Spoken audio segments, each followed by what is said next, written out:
Welcome to Make Do Suburban Fireman podcast, episode 25. Second episode of the new year. I'm Nick, that's Sean, and we are joined today by our special guest, Steve Kimker of Rescue Redefined. Steve, welcome to the show, man. Good morning, gentlemen. How are you today? Good. Doing well, thank you. We had some technical difficulties, so Steve is going to be looking lovely on his phone today. Device number 3 for the episode. So really going to enjoy looking at your beautiful face from this angle for the duration of the podcast. I'm trying to figure out how to change it, but I'm just not sure. Good thing you cleaned out all those boogers beforehand. Yeah, thanks, boys. Only the best, baby. Only the best. So, Steve, welcome to the show, man. And just real quick for those that are listening that may not know you or kind of your background, give us a little bit of history on your career, kind of where you worked, what you kind of where you ended up retiring. I know you retired recently, so and then kind of what you got going on with the training stuff. So dive right in, bro. Well, I started as a volunteer in the Sullivan Fire Department in 1988. Became a career firefighter in St. Louis County for the Richmond Heights Fire Department. Worked there for almost 26 years. Retired from there as a captain on the rescue pumper. We bordered the city of St. Louis. We were right by the zoo on Highway 40 in the middle of St. Louis, where 40, 170, all the highways came together. So we got to run a lot of car accidents, a lot of technical rescues, elevator, escalator rescues, some rope rescue stuff. I did 19 years as the lead instructor at the St. Louis County Fire Academy, and I specialized in SCBA, flammable liquids, and extrication at the St. Louis County Fire Academy. Got to teach with some really good people there. Retired from there about 4.5 years ago. And about 2 years ago, I ended up working with my volunteer department where I live to be chief for a couple of years to help them refit some stuff and do some things and help out the local hometown and the people that have all been like my brothers, my sisters, and my kids. And we're teaching all over the country. I've been fortunate enough to teach in 3 different countries, about 26 states in the last couple of years. Doing a lot of education and training with vehicle rescue, confined space, and lithium-ion battery technology, things like that.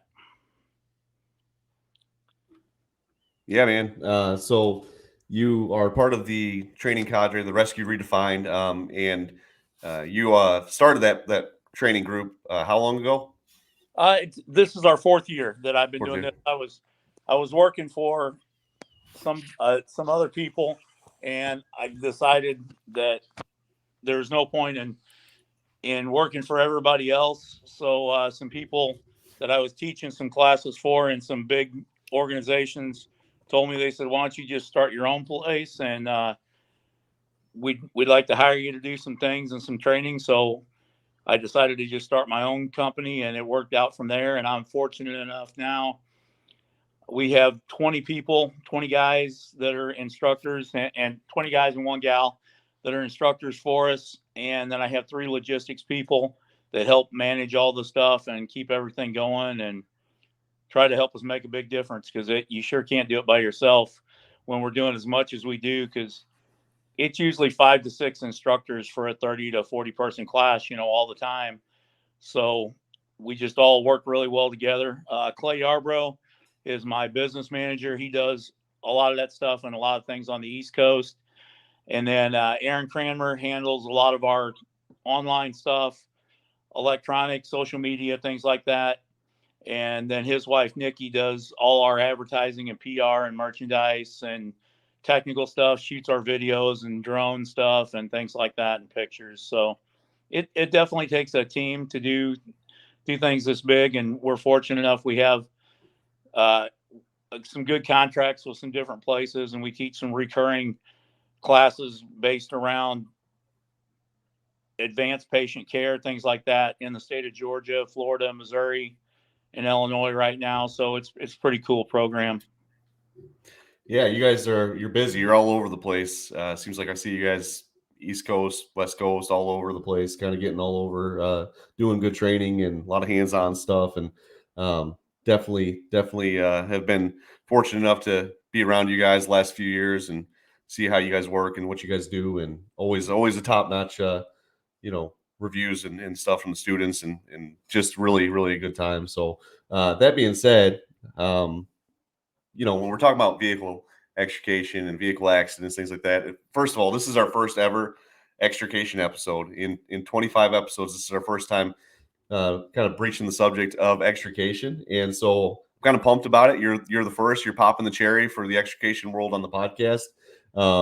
But just, to put it in perspective, extrication is something that affects every fire department in the United States and the world, really, because, just in the U.S. alone, there's over 6 million traffic crashes every single year. That's a lot of wrecks. When you figure in the amount of bad wrecks that there are, just in 2021 alone, there were 42,915 fatalities in traffic crashes. That's a 16-year high at the time. And last year, they haven't computed all the numbers for 2022 yet, but the first half of last year alone was up 0.5% from 2021. So the trend continues to climb upward. There seems to be more and more accidents and more fatalities, which is kind of ironic because there's a lot of new safety systems that have come up, with all the airbags and the crumple systems and the way the vehicles are designed to reduce those fatalities. It's interesting to see the numbers of fatalities still climbing. And obviously it's interesting to look at the data and see that stuff and to see, we think that, cars are getting safer, which they are, but yet we're still seeing quite a few bad wrecks. And that's where you guys come in, kind of teaching the best techniques and a lot of the newest techniques, because stuff's changing, right? And training folks to be proficient in that skill set, which, like I said, affects every fire department, whether you got a single engine house or you got 100 stations. Someone in your department is probably at some point going to do an extrication. If not, some departments are doing them weekly. Some departments are just about daily, depending on where you're at in the country. So it does affect us. But the point is, we want to be proficient in this skill set no matter where you're at. Because if you're the first engine on scene and that's all you got coming and you got a basic set of tools, you're still going to be expected to get those people out, to be able to get them to treatment and to get them taken care of. So just interesting statistics that kind of bleed into what we're going to talk about today. That being said, before we get into extrication, obviously a big part of that is stabilization. And so they kind of go hand in hand, right? Stabilization and extrication. But let's dive into the background of just stabilization and where you've seen stuff trend over the course of your career, and the importance of stabilization and proper stabilization for what we're doing in the streets every day. Yeah, no, absolutely. And just one quick thing that you're talking about, the statistics for more fatalities. I was talking to Sergeant Mitchell, who's the PR guy for our local highway patrol area, and we were talking about crash statistics and fatalities. And they were saying that the average speed of accidents is up almost 7 to 9 miles per hour in the COVID times. And that's probably a big reason why we have, more fatalities in that time frame in 2020 and 2021, because the average speed of cars involved in accidents were up, significantly, 8 to 10 miles an hour on the average. So I'm sure that has something to do with it. But yeah, the stabilization is something that is ever changing. And what people have to remember is that stabilization has to be dynamic, because we were taught years ago, okay, when you get there, everything's got to be crib solid. It can't move an inch. It's got to be set hard, fast. You can't manipulate anything. But what we've really learned is stabilization has got to be dynamic and has got to be tailored for each situation and each accident that we're working. Because if we are going to stabilize everything hard and rigid in one place and don't want our car to move an inch, and it takes us 45 minutes or an hour to cut our patient out, and they die before we can get them cut out because we didn't want the car to move an inch, then we sure didn't do anything that was good for our patient. And on the flip side of that, we did a lot of stuff with a lot of doctors in the St. Louis area for Washington University. Dr. Tanz is a big one there, and Dr. Rapoff was my medical control that I did a lot of stuff with in Richmond Heights and taught classes with throughout the area. And we look at it from this standpoint that if you set this car up rigid, hard, fast, don't let it move an inch, and then you take the patient out, you twist them to get them over the center console, you manipulate their spine to put them on a backboard because of the position you stabilize that car in. Then we stick them in an ambulance, put the brand new kid driving the ambulance crew to the hospital. They take the corners too fast, they hit the potholes, they're laying on a rigid backboard that doesn't conform to their spine. All that stuff was proved to be more detrimental to the patient than moving the car at 0.3 miles an hour or having gentle manipulation where we kept everything in line correctly.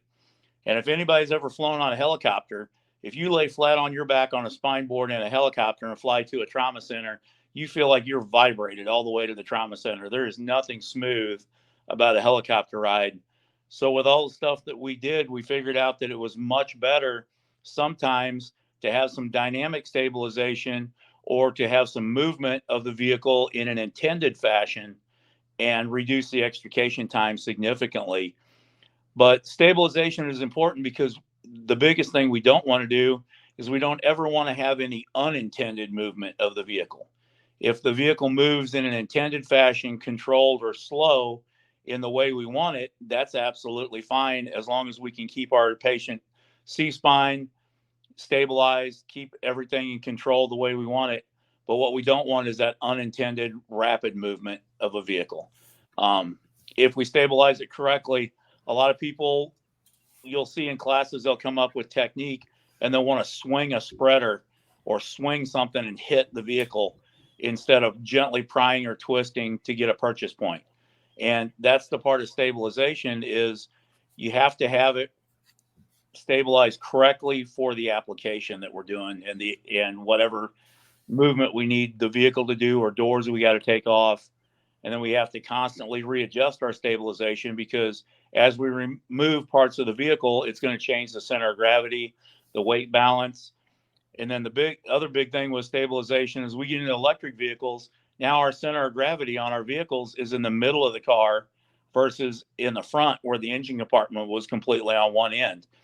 And if you take a Tesla Model S, the center of gravity is dead center in the middle of the car, 37 inches off the ground. So if it's on a slope or rolled over or anything, it's going to completely change the normal techniques that we use for stabilizing the car when one end's heavier than the entire car being balanced. Yeah, those are all great points. And, be totally transparent. I personally don't have a tremendous amount of experience with vehicle extrication. In my career, my experiences, unfortunately, we removed a lot of deceased people from vehicles. So we weren't really concerned so much about the patient in that scenario. What it did for us is it gave us a lot of practice, though, right? So as far as that goes, and you're talking about stabilization, you brought up a good point. Unintentional movement. When we're practicing and we're either in the junkyard or maybe we're on the scene and we're getting hand-on time with tools because we have to cut a person out of the vehicle, for the coroner or whatever. I think what we do there matters, right? How we train ourselves there and the training scars we give ourselves there translate over into an actual scenario where we do have to cut a live victim out of this car. So with that, what are some of the techniques that you've been able to train your students on to avoid the unintentional movement, such as, like you mentioned, ramming it in there? What I've seen a lot too is when we're done with the tool, what do we have a tendency to do? Pull it out, drop it on the hood, drop it, somewhere else. And those all make certain type of movement on that vehicle. So in your training, when you're trying to stress that importance of unintentional movement to your students, what are some things that you guys are really, really hard on it and stress the importance of and maybe talk about some of those techniques? One of the big things that we concentrate on a lot is we put all of our students inside the car, and we tend to have a patient, whether it's a training dummy, a Tyvek suit stuffed with straw, depending on, how dangerous the situation is for a live person or a live instructor or patient inside that car while we're doing our extrication, because you truly don't understand what your patients are going through unless you've sat in a car and been extricated from one. So we try to get our students involved in the car, because we do rotations and we normally have about 8 people in a group, but we do a 4-tool technique that we teach, and we have 4 people working at a time most of the time doing things. So that way it gives us the opportunity to have somebody be a patient caregiver, somebody to be a simulated patient, so they can be in the vehicle and understand exactly what our patients are going through. Because you had a wreck at 60 miles an hour and you hit another car and 4 airbags went off inside that car. They're hugely loud. All the dust, all the powder from everything going off, the seatbelt pretensioner locked you in place. You're dizzy, you're messed up, you're disoriented, and then everybody comes in. They go and throw a blanket over the top of you. They start making all kinds of noise and cutting you out. So the biggest thing we try to do is teach our students what the patients are going through, so they understand that everything they do impacts the people who are scared to death, been in a wreck probably for the first time in their life.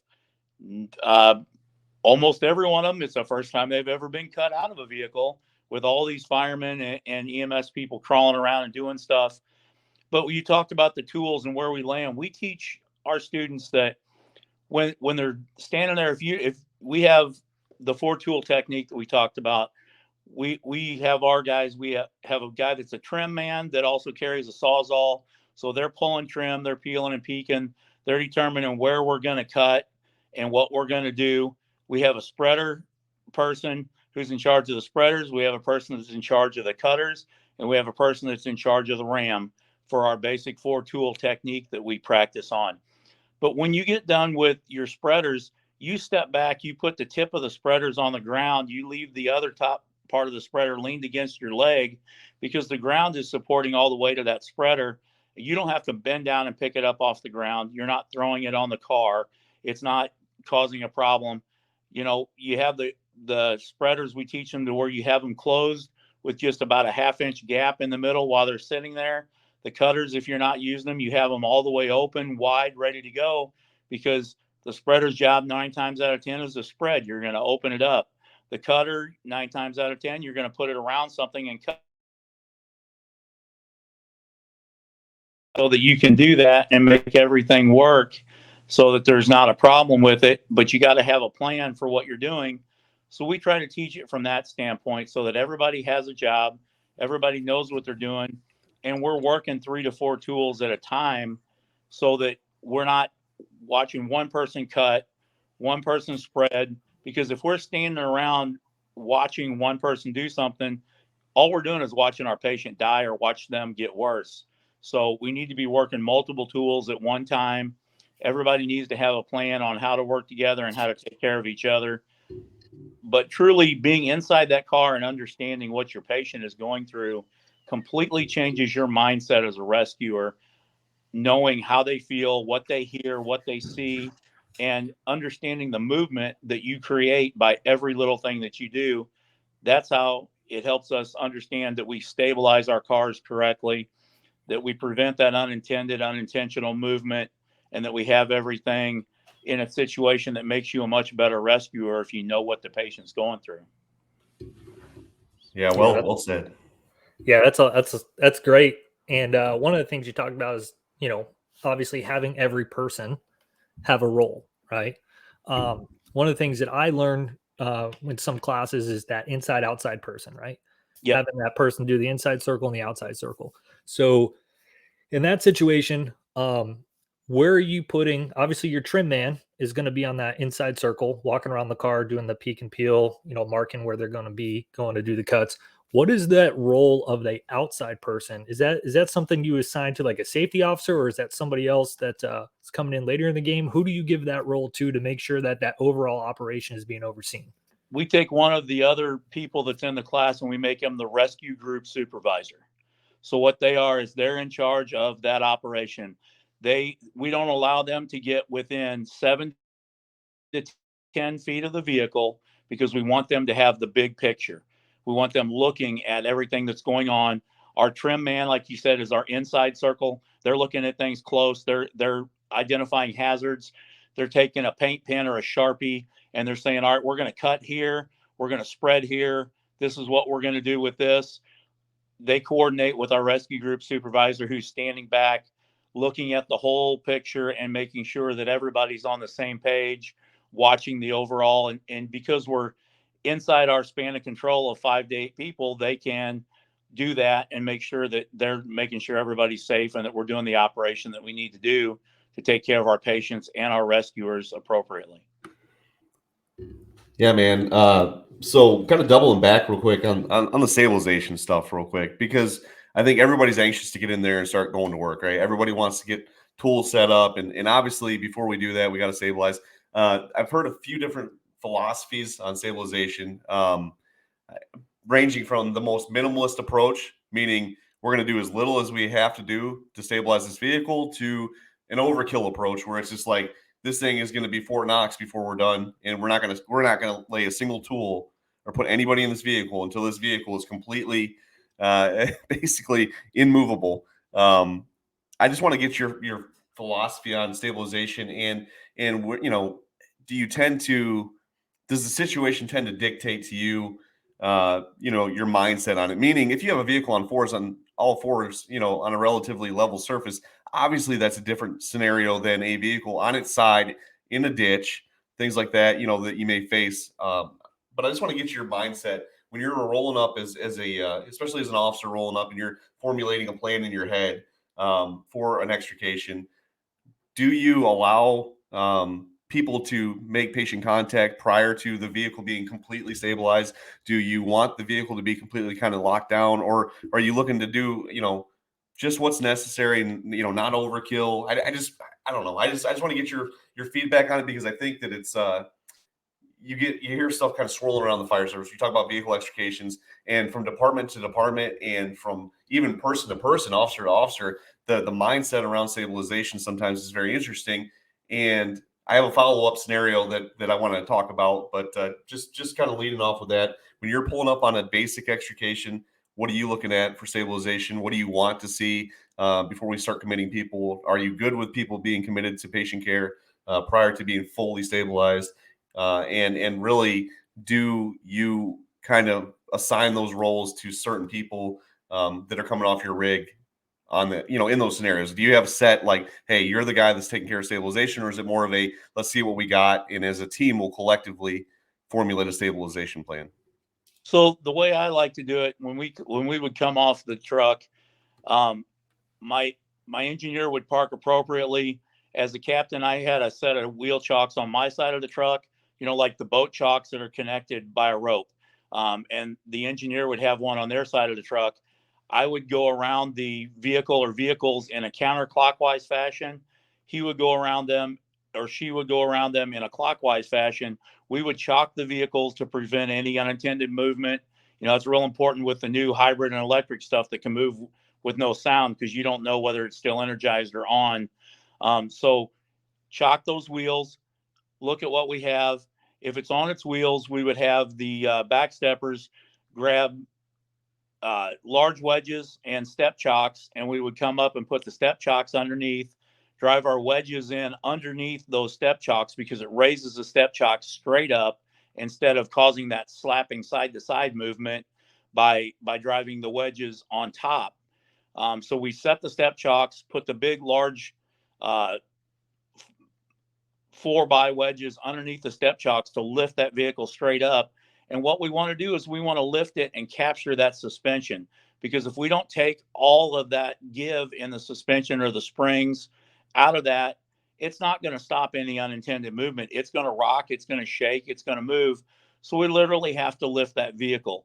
Depending on the height of the vehicle, sometimes we would deflate the tires to let it set down after we had our cribbing in place so that it wouldn't move. But that's going to be situational awareness based on the vehicle. And obviously, taller vehicles are harder to stabilize as fast.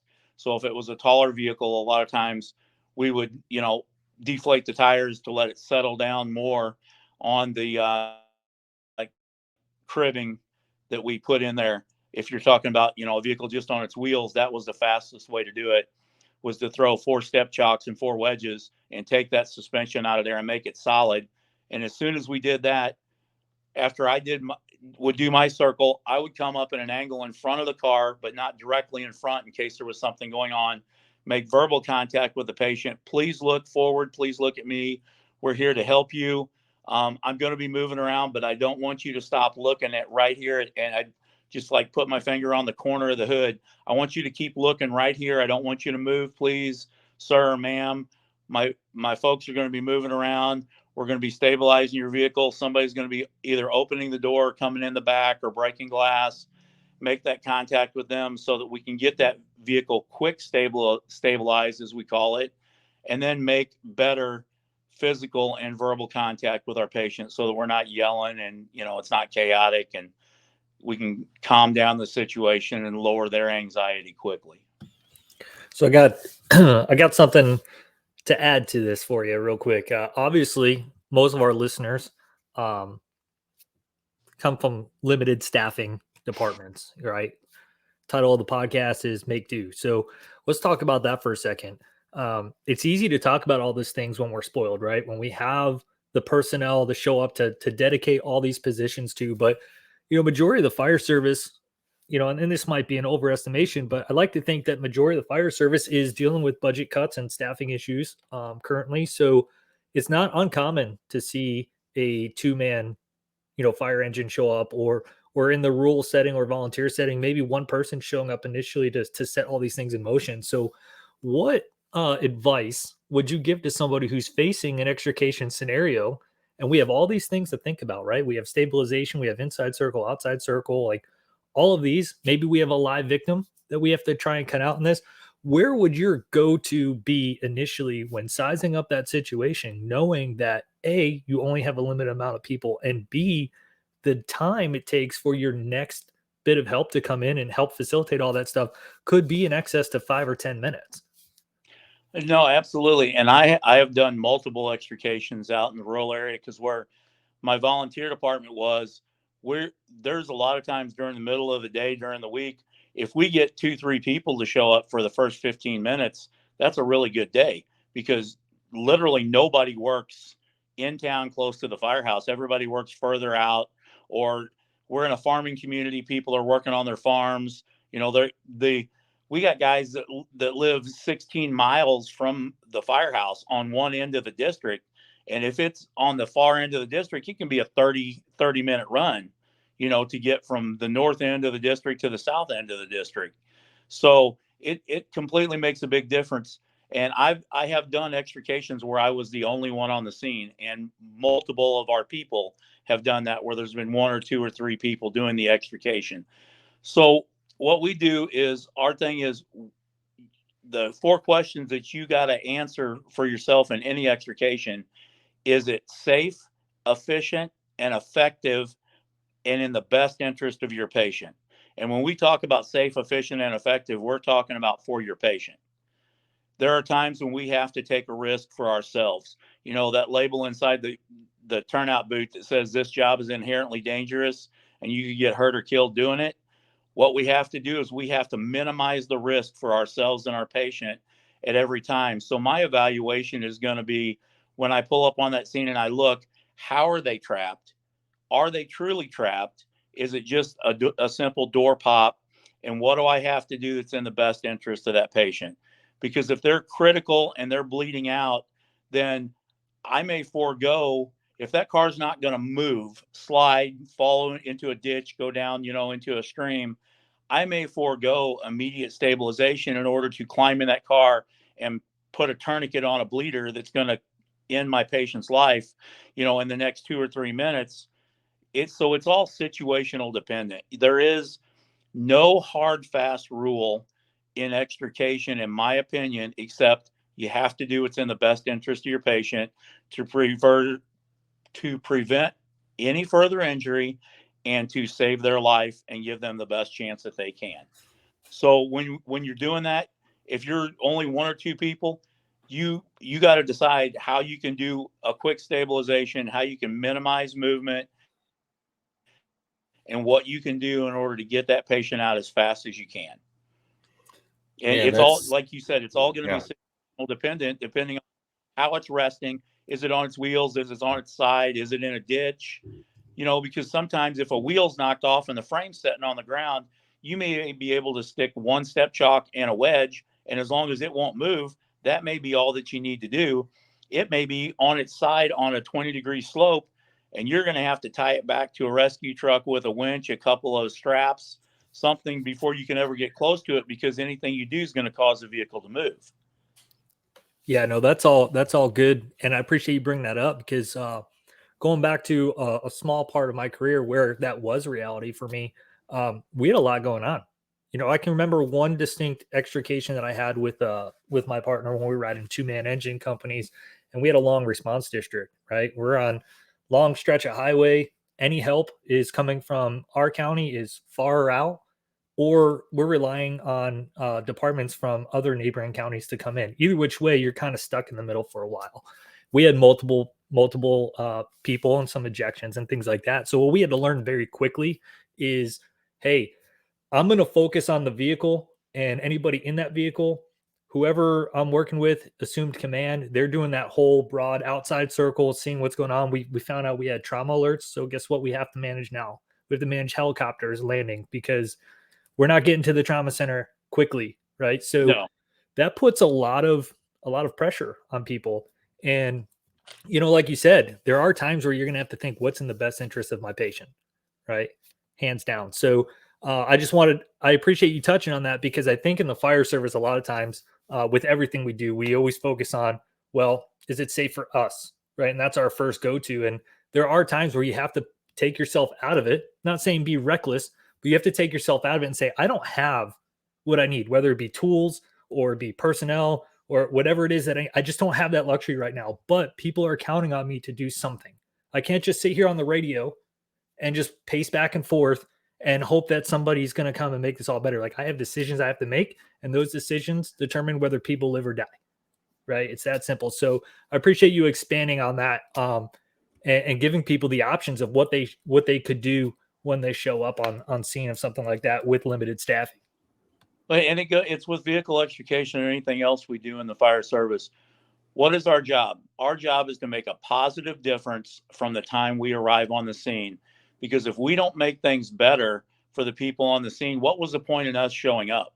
If we make things worse or we don't do anything, then we didn't help anybody and we failed in our mission. So, yeah, we're not going to be reckless. Like you said, we're going to try to be calculating about everything we do, and we have to make quick decisions. But there are times when we put ourselves, I know every one of the three of us have put ourselves in situations where there was a higher chance of us getting injured, but gave a positive outcome for the patient or the victims, because that's what we swore an oath to do. Our job was to protect the citizens and the public and to put them first.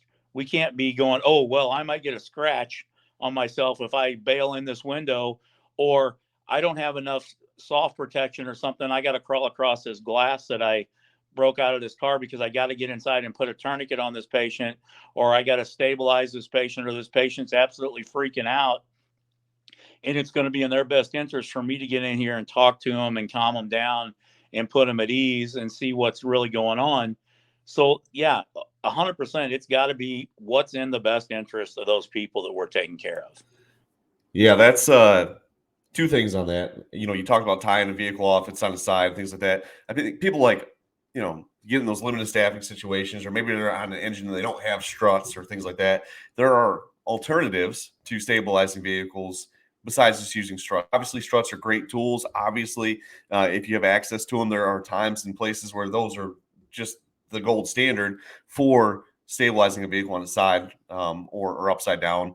But like you said, you know, there's other alternatives, especially if you have a life-threatening situation where you could tie it off and at least provide enough stability to get in and affect, you know, a rapid removal of that patient. You know, and I think that's the thing about it is, like, we have to always approach any incident with what's best for the patient, what's best for the citizen, the victim, and if that means, you know, having to, you know, have less than ideal resources on scene and having to make a decision and having to kind of improvise, we need to know what that looks like and what that, in the real deal is this. I mean, we are in a country where not every apparatus has a full complement of personnel and extrication equipment. Sometimes we're working with Sawzall. Sometimes we're working with, just tying stuff off. Sometimes maybe we may only have a combi tool or something along those lines. And would we love to have 6 guys rolling off a heavy rescue with all this badass equipment? Yes, but that's not where most of the fire service finds themselves. And so you got to figure out what your plan is for what you have and do what's best for the patient. And on that note, I want to just get on this rabbit trail for a minute. So I'm really good at going down these trails. But I just wanted to touch base on the mindset, because I've seen guys that, they don't want to break out the tools because it's too much work and whatever. And they just, they'll contort patients in any which way just because they don't want to deal with having to extricate. And on the flip side, I've worked for bosses that are maybe doing more than they should. And I think what I mean by that is, you got a T-bone on the passenger side, the driver's side door opens just fine. And they're like, oh, we're going to take all this time to take the roof and do all the extra stuff because they see it as a practice session. And that's not necessarily what's best for the patient either, sitting there dicking around, doing all this extra stuff that we really don't need to do when we could have got the patient out in a much simpler, safer manner than cutting and doing all this extra stuff and spending 30 minutes on an extrication that should have taken 5 minutes because a simple door pop or a simple, just simply opening the door, laying the seat back and pulling them out on a board may be just as expedient or faster and like I said, gets them to definitive care. I just want your thoughts on that, man, because I think that there is a fine line. Obviously, we don't want to be, on the first part of that where we're too lazy to pull the tools out and do what's best for the patient.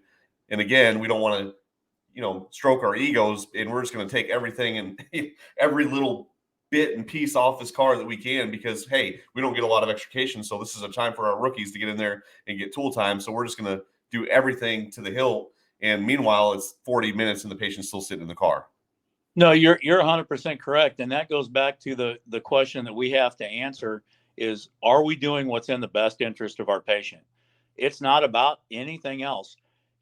There is no reason for extrication if there's no patient involved or if there's no patient hazard. And one of my frustrations is so many people practice doors, dashes, and roofs, and they never have a patient involved in any of their extrication training. How can you have extrication training if you're not working around a patient? Because they get out on scenes and they're like, I can't put my cutter here because the patient's leg's in the way and I've never practiced this, or like you said, we've talked before. My biggest pet peeve is, why 90% of the roofs are cut off of vehicles in extrication? It's because people don't know what to do. So they're like, well, let's take the roof off and then we can look at what's going on. Well, in these new vehicles with all these modern hard cars and all the stuff that's in there and these serious strong post reinforced areas, boron, metals, everything that's going on, it can take you between 6 and 15 minutes just to cut 3 to 4 posts on each side to take the roof off a car. And then you compromise 30% of the integrity of the car and you didn't do any good to benefit your patient. Like you said, we got to check that ego at the, leave that thing sitting in the firehouse, because when we pull up on the scene, it's about the patient that's inside. Look at what you're doing, and that goes with one of the things we talk about. You talked about the driver's side is completely, the doors will open. Nick Hercules, who's the battalion chief at Webster Groves, they just had one of these the other day. He went on an assist to a neighboring department. They had a car up against the concrete barricade in the middle of the highway. The passenger side's all bashed in. Everything's, hard on it. It's got a high console. They'd have to get the patient over. Nick's like, take the spreaders and take the ram, push the car away from the concrete barrier. They opened the driver's door and basically the guy stepped out and got on the stretcher for the ambulance. And they did that in a minute and a half versus how long would it take you to extricate the other side, pull them, twist them, contort them up over the center console in order to get them out.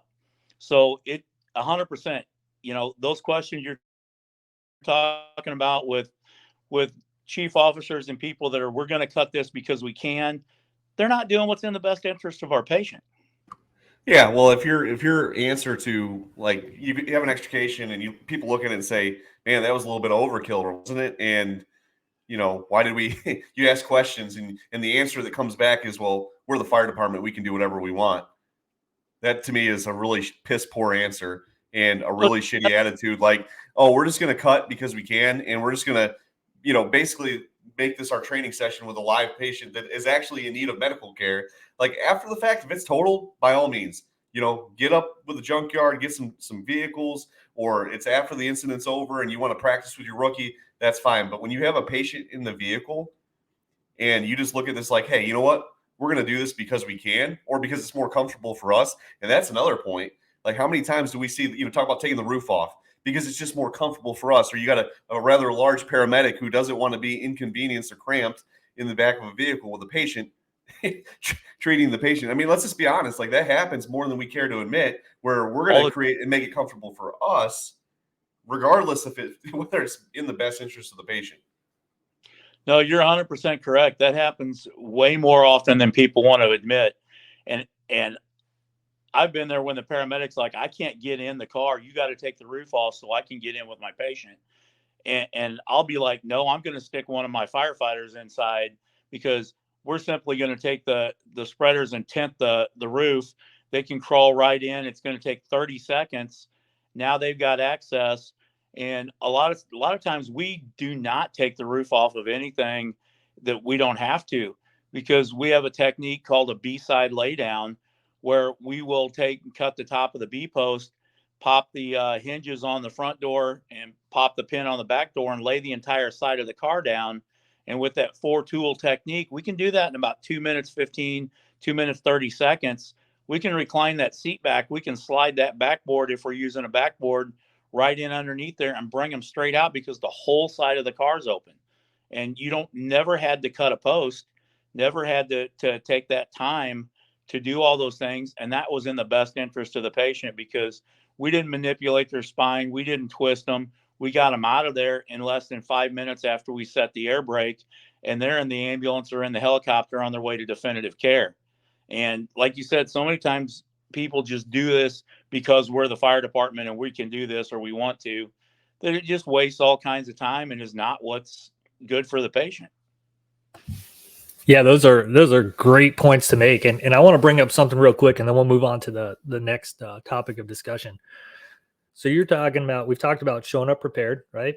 We've talked about abilities and things like that. Entry, like Nick and you just alluded to, right? Sometimes we do things just because. Well, that, in my opinion, boils down to training, right? And training scars, just like the fire ground. Why do we always go to the front door when there's all these other options for entry? So why do we always take the roof? Why do we always go straight for the doors? Why is that always our go-to? I'm a firm believer in that we should be in the mindset of, like you said, what's best for the patient, but what's the quickest route to my patient? All right. If it's going to take me 4 or 5 minutes to cut these doors and flap this roof and do all this other stuff when I could get through a different point, what techniques are you currently teaching to your students in relation to that? Of, hey, if option A, B, or C does not work for you, it's completely off the table due to limitations of staffing or whatever we're facing, or it's going to take a long time. What are some other entry options that you teach in your courses to students to start thinking about to get in there quickly? A lot of times what we'll do is we'll take the spreaders, and because if you just have front seat patients, if we take out the back window of the car, which is remote from them, we have way less chance of getting glass on them or anything, or causing any impact. We can take out that back window, and we can either raise the roof or push down the speaker deck behind the back seat, and we can have somebody crawl right into the back and start accessing the patient really quickly. Majority of these new cars, the back seats fold down. So if you fold the seat down out of your way, you created a lot more room. And in situations where we can't make rapid ingress or egress from the sides of the car, if we will take the C post or the B post, and we may cut it, put a ram behind there and stretch that roof up we made another 15 to 30 inches of room. We'll recline the seat back. We'll slide the backboard right in behind the patient. We'll take them straight out the back window. And there's times we can do that in 45 seconds to a minute if the situation's right and we can't get rapid access to the sides of the car. And you're 100% correct. That's what we do with that outside circle. And that's why our rescue group supervisor and the technique we teach is so important, is you got to let your vehicle dictate your extrication strategies.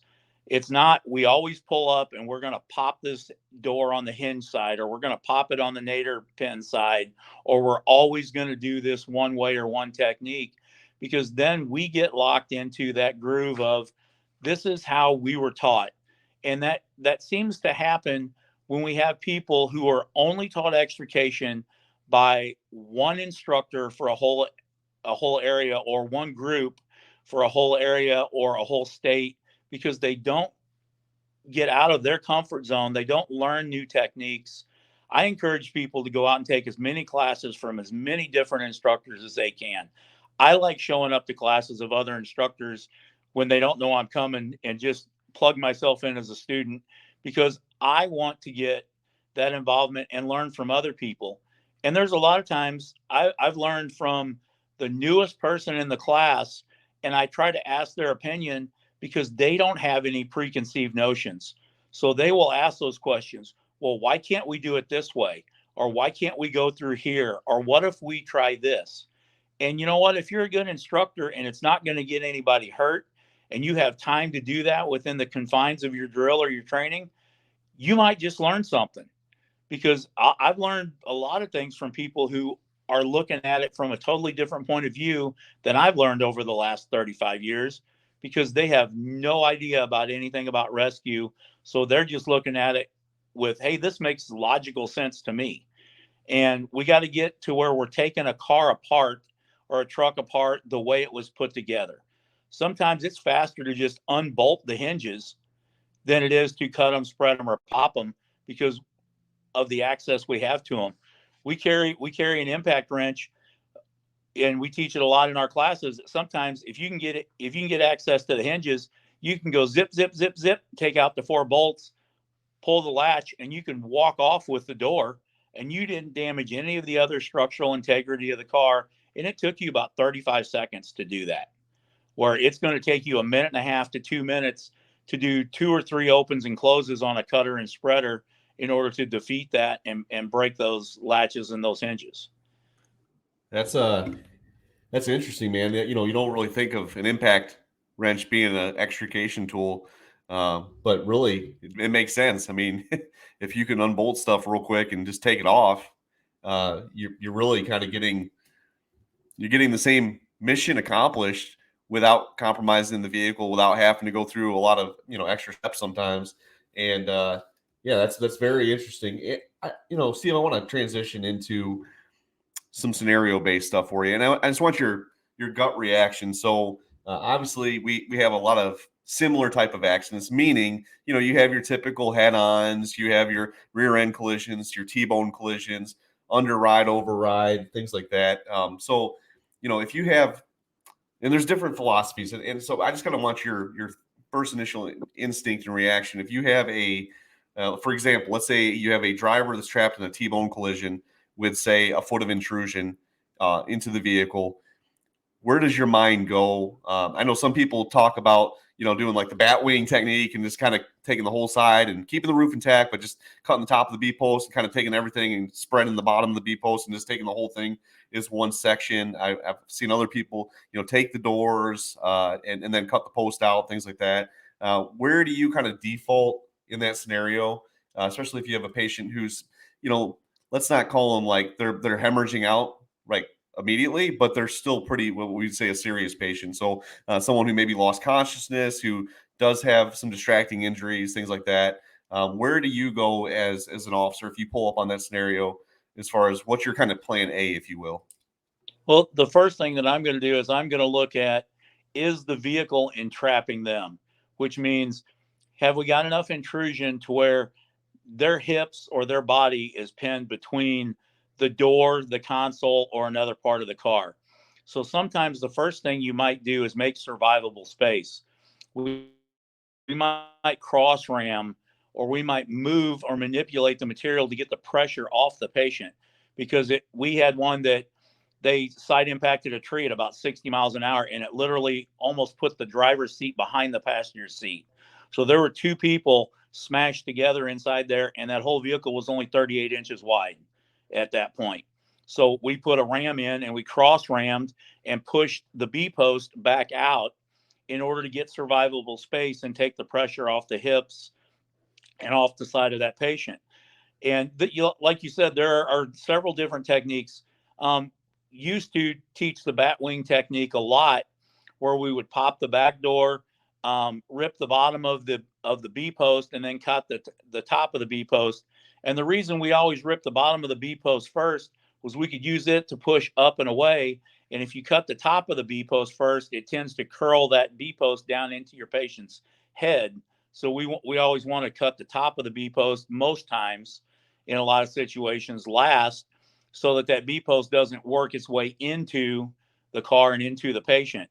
The problem that we found with that technique in new cars, because the majority of the cars, with all the mandates and everything that's setting up to become electric vehicles, the entire bottom of all these cars are going to be nothing but batteries.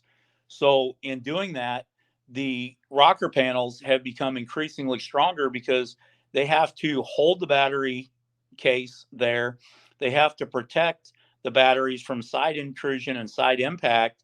So in the Tesla Model S, it's 9.5 inches thick, and it's so strong that you can take a new set of spreaders, put on that rocker panel, and you can't crush that rocker panel.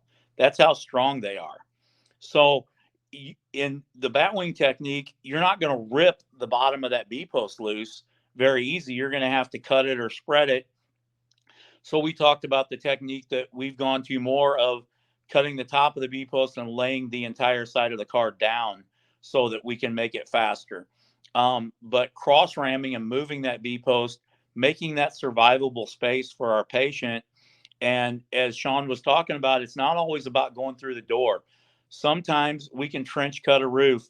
Sometimes we can just cut a post, and we can gap the back of the roof and lay our patient down and bring them straight out the back. It's all about what's going to get them out the fastest, without manipulating their spine, without twisting them, lifting them, twisting, contorting them over a center console or something else.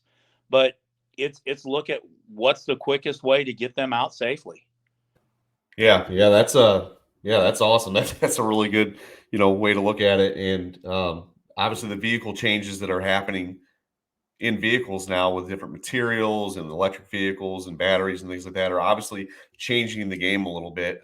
And we'll dive into that momentarily. I want to get your thoughts on a couple other scenarios, though, just because Can I I tell, do think, can I tell you one thing real quick? yeah, The biggest thing that people forget about is use the electric seats to make more space for your patient, because we get a lot of vehicles where we've got anybody that's under 5'6" to 5'8". The seats are predominantly in a forward position in a majority of these cars. So if we can take the tilt wheel, we can tilt the steering wheel up away from the patient, and we can take the seat and we can lower it, slide it backwards with the electric seat before we disconnect the battery or do anything else.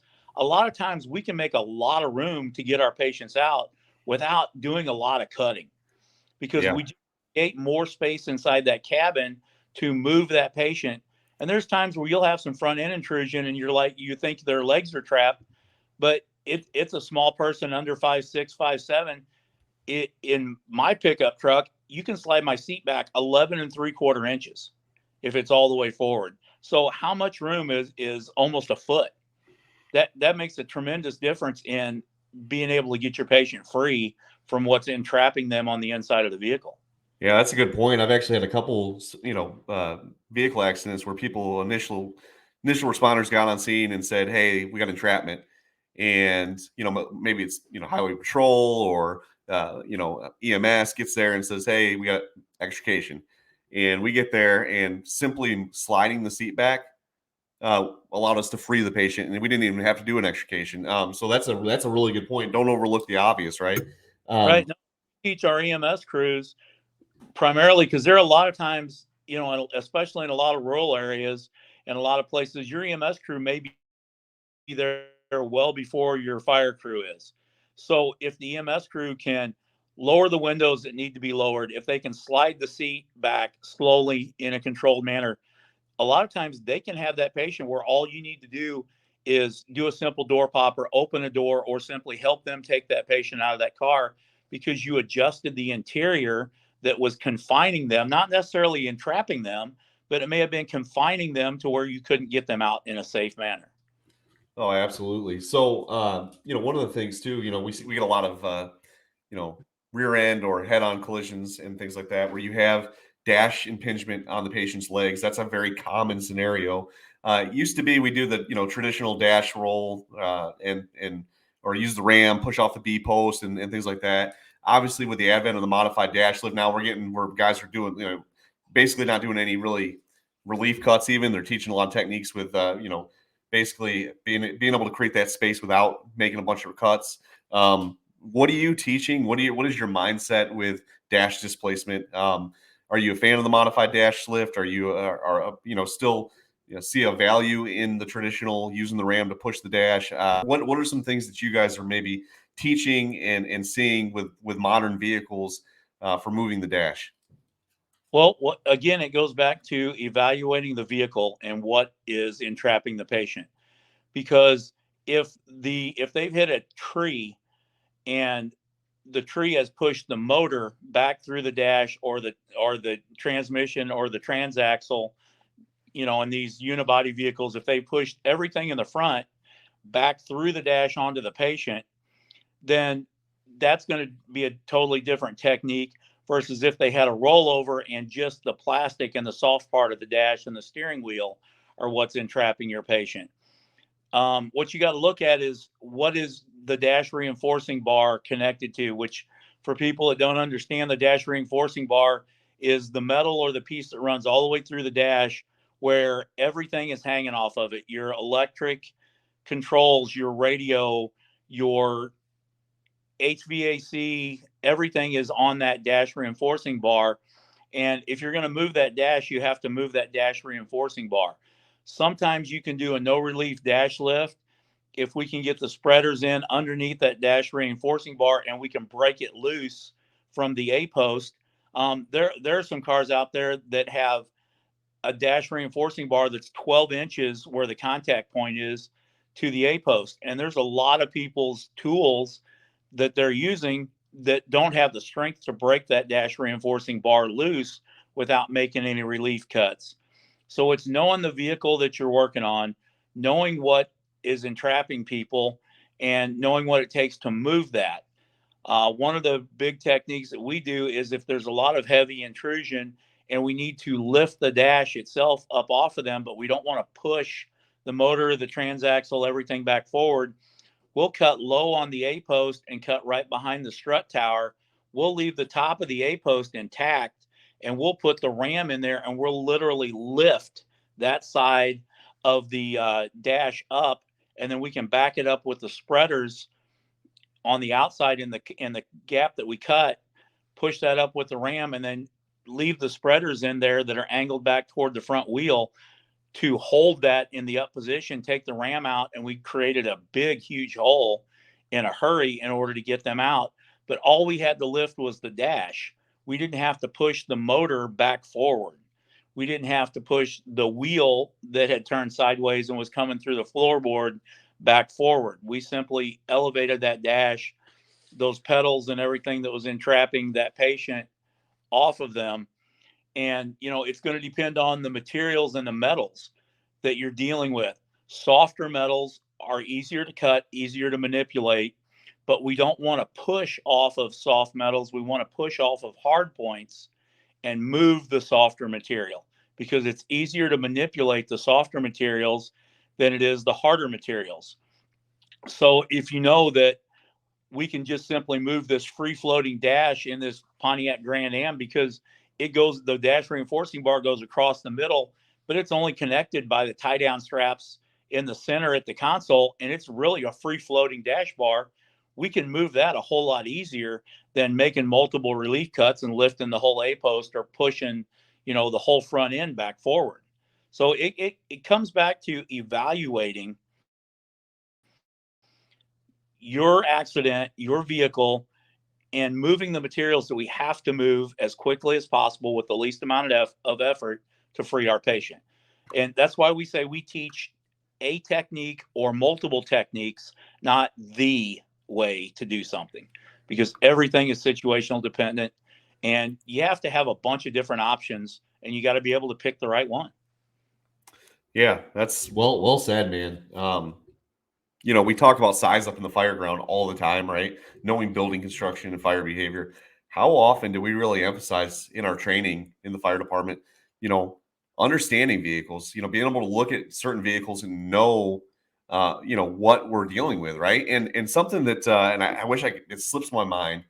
We have a program that our heavy engine and our ladder have on their computers that they can actually pull the license plate number. So let's say an engine company or med unit arrives, they can give that information to those companies en route, and they can pull up on their computer. It'll pull up that vehicle make, model, all the different reinforced points, all that stuff. It's kind of a cool program because it gives those companies that are coming in to do that, especially if it's a heavy extrication, the schematics of those vehicles to know where those reinforcement points are, to know what kind of metals they're dealing with. But really, I mean, what an invaluable tool for size up, right? Knowing what kind of vehicle, and I think too, like generational differences, right? Vehicles in the '80s were built different than vehicles today, just plain and simple. You have different crumple points now. You have different materials that are being used, and certainly, having a working knowledge of the different types of vehicles you see on the streets in your area goes a long way. That's half the battle, right? Knowledge of the vehicle itself is half the battle to extricating somebody, because ultimately that's what we're working against, right? We're working against that specific make, model vehicle, and obviously the amount of damage and intrusion, and how we find that vehicle. But talking about size up, man, like that is such a huge thing, and I don't think, at least in my experience, we don't spend a lot of time, unless you're in a company that maybe some of your heavy rescue companies or ladder companies that are like, that's their thing, in certain departments. But as a whole, the average fire service does not do a very good job of explaining the different types of vehicles that are out there and the systems that we're working against. And we have a very base level knowledge, and I think that translates to some of those poor habits we talked about earlier, where we always do XYZ because we just don't know any better. Like in a lot of cases, the guys are just like, "Oh, I don't know. Let's just start here and see what happens." And there's obviously resources out there. What are some of those resources maybe that you would recommend for people to, if they wanted to learn about vehicle construction, that they can avail themselves to? Well, you can go on the NFPA website, and they have spec sheets and technical guides that talks about all the different vehicles that are out there that are in production, and you can pull those down. But you talked about the program, and the one that we use quite a bit, and I use it in building PowerPoints and stuff because they have really good diagrams, is the CRS, or Crash Recovery Systems, by Magitech.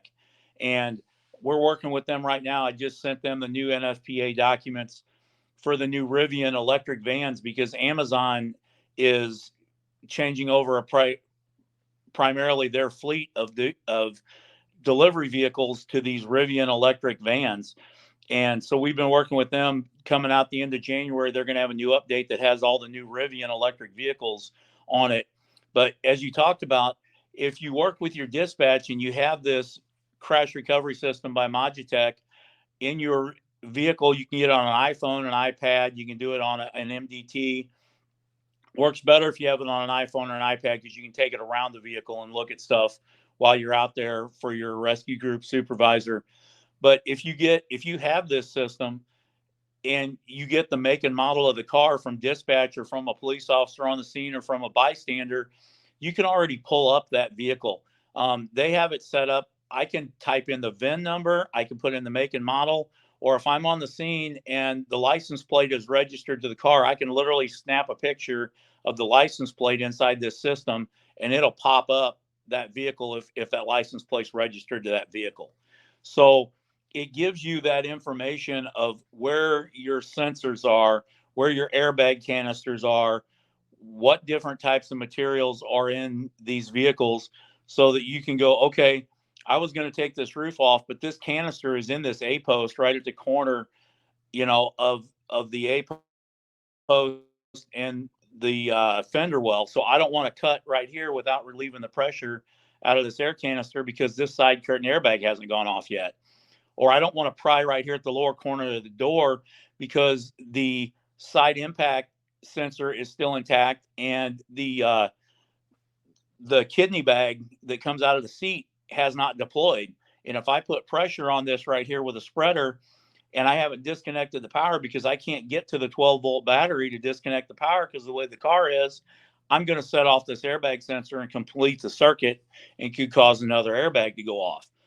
But you're completely right. There are several different systems. There's ANCAP, there's Euro Rescue, there's CRS, there's all the tech and spec sheets that are on the NFPA list that you can pull up and look up things.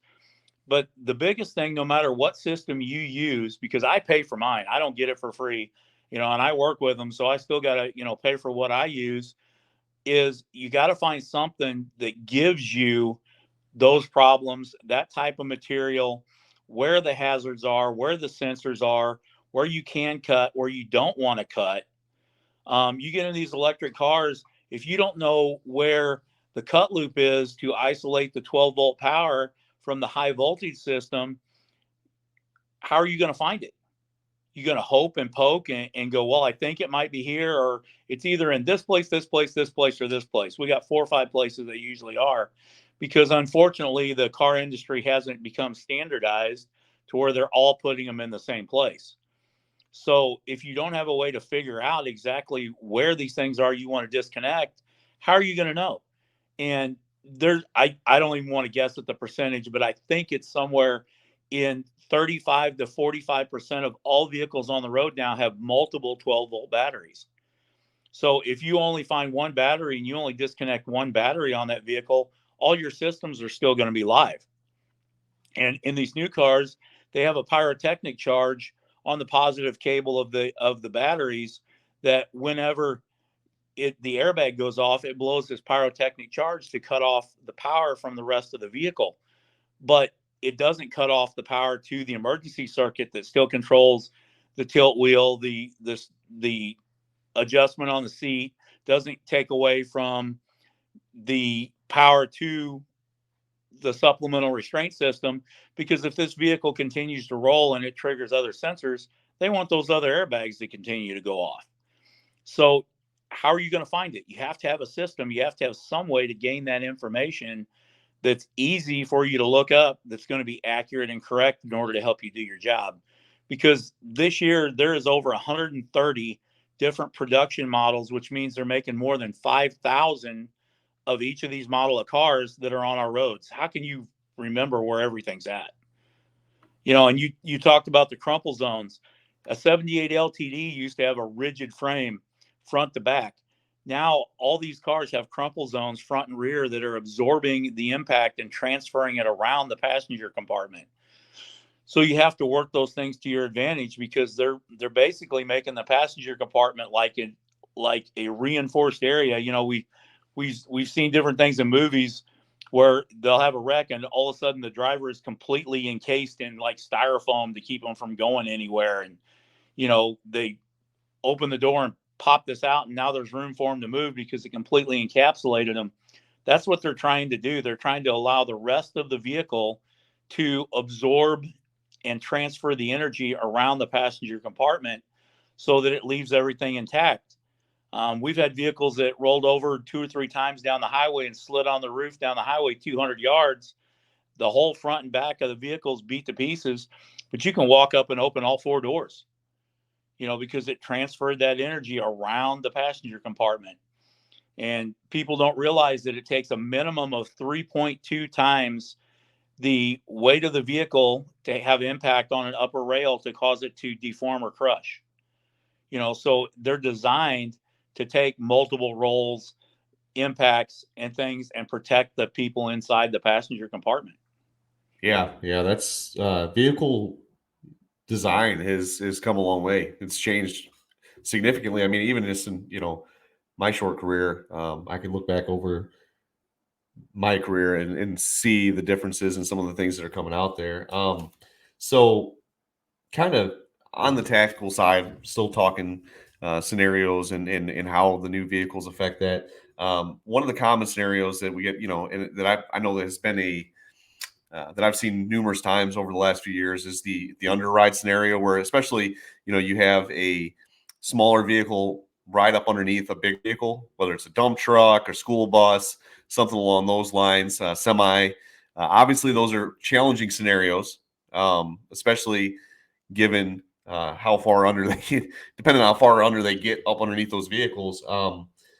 When you're dealing with those scenarios, you talk about earlier, and I'm sure this is, I think this is a good point to kind of dive into this discussion is moving vehicles, right? Moving vehicles away from each other. But I want to get your thoughts on underride, override scenarios, and you know when it's best to kind of work them where they're at versus maybe because I've seen people trying to get up underneath the bigger vehicle and kind of lift a little bit and or get some sort of boom and pull that vehicle up away from the vehicle that's underneath. I've seen people put chains on and pull, try to pull the vehicle that's underneath out from underneath the other vehicle. I just want to get your thoughts on those scenarios and kind of where you gravitate towards in your mindset with those type of accidents. So we still go back to what's in the best interest of the patient. If I can, in a timely manner, leave everything in the position that it's in and extricate them quickly, efficiently, and effectively, then I'm going to do that, because then you have less chance of unintended movement or something slipping or something happening. A lot of people want to overcomplicate things with movement. Sometimes you can do it as simply as if it's a truck with air ride, if you know how to work the air ride, you can simply go underneath the truck. You can air up the airbags and it will lift the truck or the trailer straight up anywhere between 3 and 10 inches, depending on the load that's on it and how much weight's on it and how much air's in it and the position that it's in. If it's a crash bar on a semi that's entrapping, the patient in the car, you may have to take weight off of that in order to be able to manipulate or move that dash. But it's always going to be situational dependent on what you need to do. Moving vehicles should be done, again, in the best interest of the patient. If you can tunnel efficiently and effectively in order to get into the back and take them out that way, that might be your best option. But what you have to do is you have to understand what I have to cut and what I have to manipulate. And you also have to understand what's entrapping your patient. Because if the dash, the front end, and a crash bar is literally across the legs of the patient, if you simply tunnel in and you don't take any pressure off of what's entrapping them, you're not going to be able to pull or move or manipulate your patient out of there. So again, it goes back to that: size up the situation, determine if the patient is stuck inside the vehicle or if the components of the vehicles are literally entrapping and holding the patient where they are. Um, we've done situations in real life and in training where we have done all of what you talked about. And there's a technique that we teach for lifting a vehicle where we can take the vehicle, we can put airbags on top of the tires between the tire and the frame, and we can lift the suspension to lift the vehicle off of the other vehicle that it's in. Sometimes we can lower the back vehicle by flattening the tires and sliding it sideways or backwards, depending on what is entrapping it and what's holding it there. Again, it's going to be situational dependent. We do a lot of work with heavy wreckers and rotators, because you're talking a 70-ton rotator and a box truck. If you can get them there fast enough, or they're for us, on my volunteer department out here, we set up where anytime it's a transportation accident with a large vehicle, we have 3 local wrecker companies that all have rotators. We're lucky, one in our district and one on either end of our district on the highway. So if we have an entrapment with a heavy vehicle, we have an auto dispatch of a rotator, and we work and train with these guys all the time, because there are times, if nothing else, they're there to help with rigging. They're an extra set of hands because they practice with us. Sometimes they can just stabilize a vehicle. But if you take, it's basically like having a big crane there, and these guys are all trained. This isn't just Uncle Mo pulling your car out of the ditch, you know, in the middle. They are trained and certified as riggers and people that understand these vehicles. And these heavy wreckers are going to be able to lift, hold, and manipulate more weight than everything we have on our apparatus put together can lift and move. You got a 70-ton rotator that can simply sling something efficiently and effectively, and they can help pick it up or stabilize it or keep it from moving. You can always throw your Paratex, your struts, everything else in if you just want to have them help you pick it up.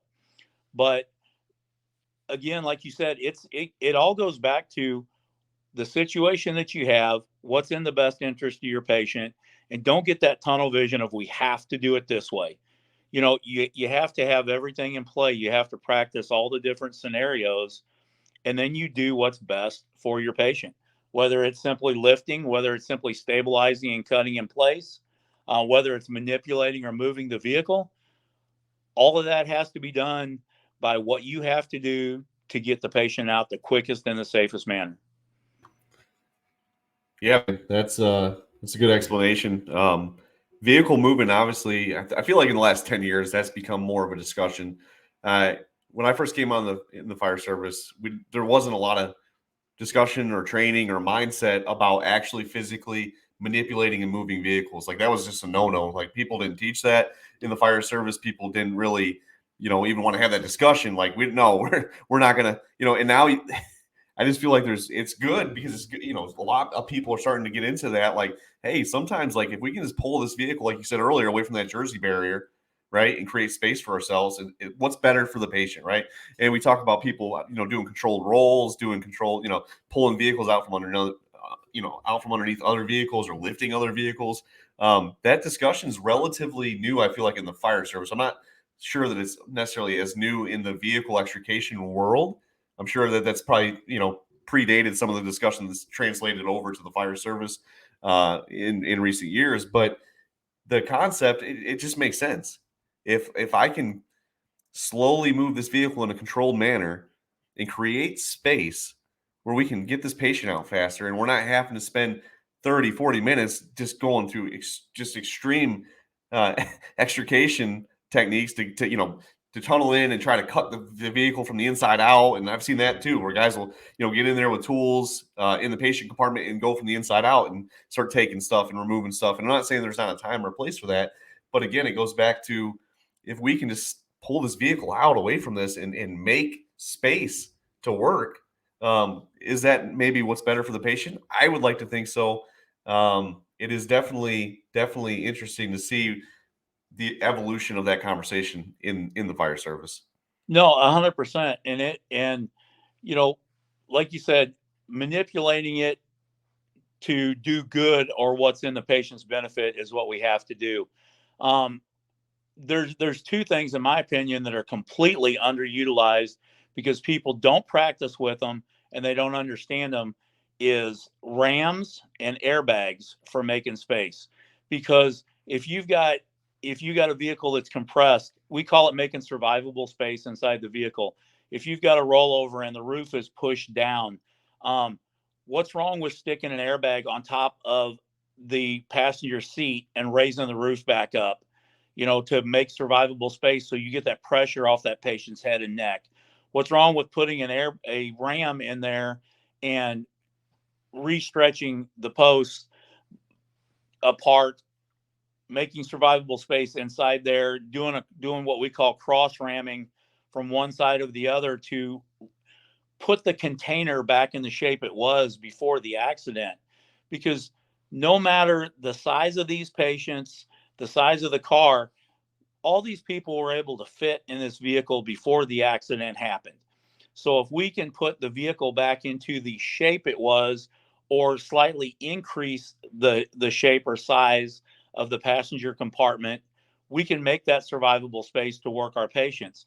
And the more interior space we have around the patients, the easier we can move them in order to get them out without twisting them, contorting them, and changing their normal body shape to extricate them. Yeah, that's a great point. And I think just like again, anything else in the fire service, right? It goes back to basics. Modern advancements in vehicles or tools or any of that stuff, they're all great. And the techniques we're able to come up with are amazing. But I think over time, we become too reliant on advanced versus basic. And when we find ourselves in those situations, our mind goes straight to the most complicated thing, which isn't necessarily the best, right? It looks fancy, we train on it, or maybe we're excited because now we have a scenario where this new technique might actually come into play, and that's what we get fixated on, right? Rather than looking at, hey, how have we moved cars long before, we had all these extra things? Sometimes, like if you remember the come alongs, right? When I first started in the fire service, that was a very common thing to move vehicles. You throw your bunker coat over the cable in case it snaps or whatever, and you just crank that thing and you get it to move. Those have since kind of become obsolete in a way. So you bring up a great point about airbags. Um, you know, putting that in the space and just creating what you might need to get in and start working and adapt to those other things. So just like anything else, in these scenarios, they're very high stress. There's a lot going on. And I think we owe it to ourselves just as much as the victims to slow things down and think logically, right? What is going to make the most sense? It may not be sexy, right? It may it may not be, something that we're thinking needs to happen, but having that person to kind of oversee everything and say, stop, listen, guys, we're overcomplicating this. We're wasting time. Just do this. Let's go. If it doesn't work, then we'll build upon that.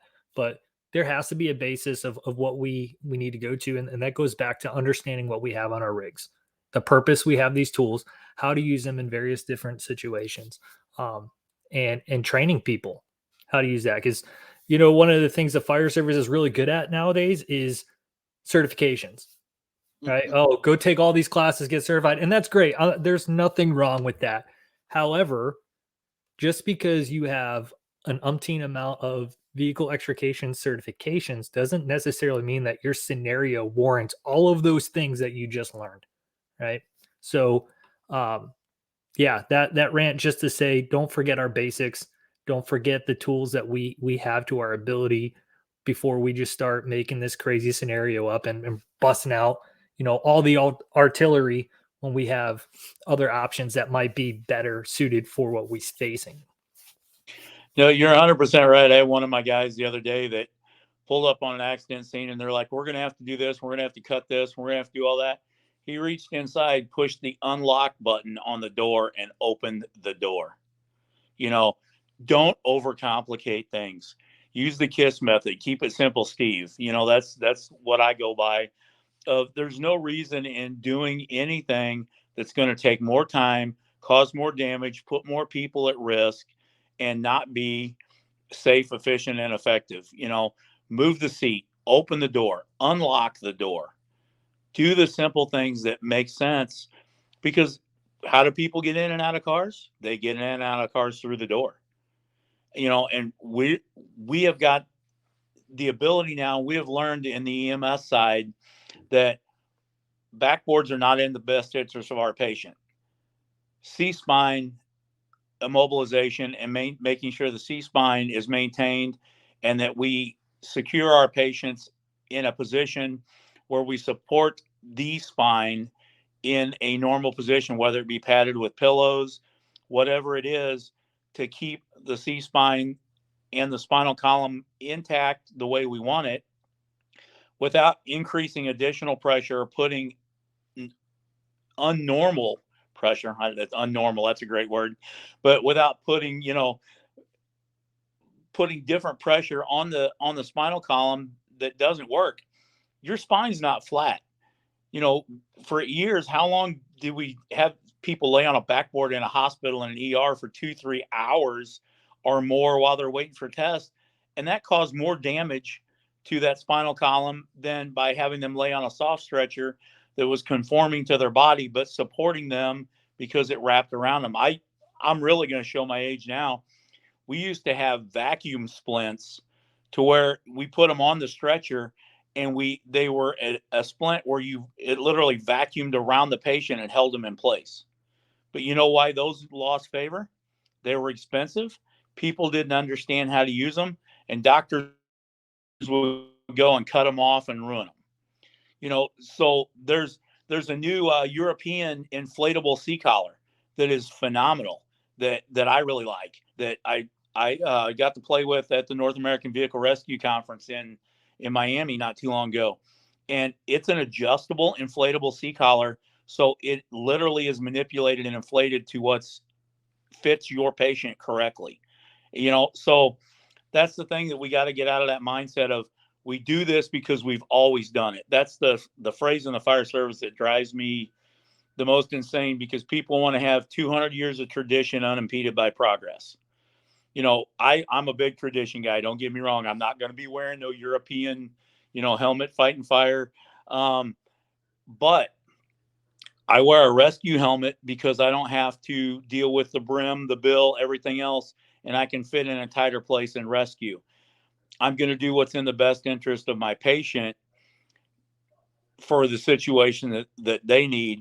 And if it's unlocking the door and opening the door, if it's cutting the roof off, whatever it is, it's got to be based on what we need to do for that vehicle accident. Yeah, bingo, man. That's I gotta say, I would kind of like to see you with a Euro helmet, just to see it. I mean, I can get the visual. I feel like your head would fit it well. Thanks, I appreciate it. I'm just kidding. I'm just kidding. No, but Hey, give me a bottle of Pappy Van Winkle, and I'll be happy to put a Euro helmet on you so you can take a picture. I'll trade you. No, man, you're hanging out down in the Keys doing the retired stuff now, man. You gotta get your scuba outfit on, so we call you Scuba Steve. That's right. No, that was when I went to Missouri Children's Burn Camp for years as a counselor, and that was my nickname at the burn camp. So they all call me Scuba Steve because we do a lot of diving and stuff, and with things with the kids. And no, I love to scuba dive. So yeah, I mean, I'll put a Euro helmet on, but you got to make it worth my while if there's pictures, because those things never go away. Facts. So real quick, Steve, we kind of covered a lot today, and obviously hit a lot of stuff. We talked about some of the changes in vehicle, construction, things like that. You guys have recently got into the electric vehicle, the EVs, and the lithium-ion stuff, and I just want to take just a couple minutes to go over some of the changes you're seeing with those, and some of the things that you're kind of, finding with the more you guys see this stuff and teach this stuff, and kind of just a few minutes to cover some of the things that you guys are kind of doing with that, because I do think as we see more and more of that stuff in the fire service, we're seeing more and more, across the country, electric vehicle fires where they're basically just letting them burn because it's like, hey, we can't get enough water, or they're dousing them with a ridiculous amount of water for hours. Lithium-ion batteries are becoming a bigger and bigger problem in our homes, whether it's, your kid's scooter, it's their, it's the new tablet, it's the Nintendo, it's the whatever. They're in everything, and we're seeing more and more issues with those. So I just wanted to rapidly kind of just go down a list of those things that you're seeing in the closing minutes here, and kind of just what are you seeing with your training? What are you seeing with a higher incidence of these happening across the country? Are you guys getting more and more training programs and questions regarding those? Yeah, absolutely. And I'm trying to work with auto manufacturers and engineers on that side. We're working with a destructive battery test facility out of Oklahoma to get more information about these different batteries, these different systems. There's so many different types of cells, modules, bricks inside these EV batteries. Like, just for example, everybody's used to, they've seen for years in the Tesla cars, they're basically a whole bunch of cells, modules, and bricks of double A size batteries that are inside there put together. Well, in the new Tesla Semi, the batteries themselves are the size of a Bang energy drink can. They're a lot bigger. The individual batteries are, because that's 1,000-volt system. So inside the new Tesla Semi, there's 3 1,000-volt battery packs or battery banks inside there. So all that is, changing. So our techniques, our strategies have to change.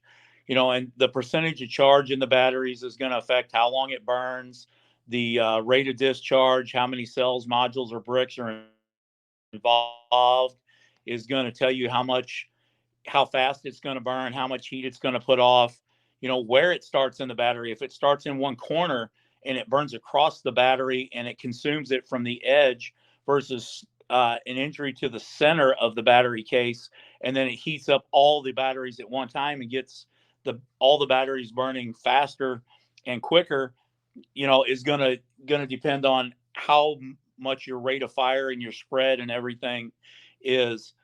A lot of the research that I've been doing with some friends that are on NFPA lithium-ion task forces and stuff, the biggest problem that we're seeing is the charging systems and the aftermarket battery applications in a lot of these things.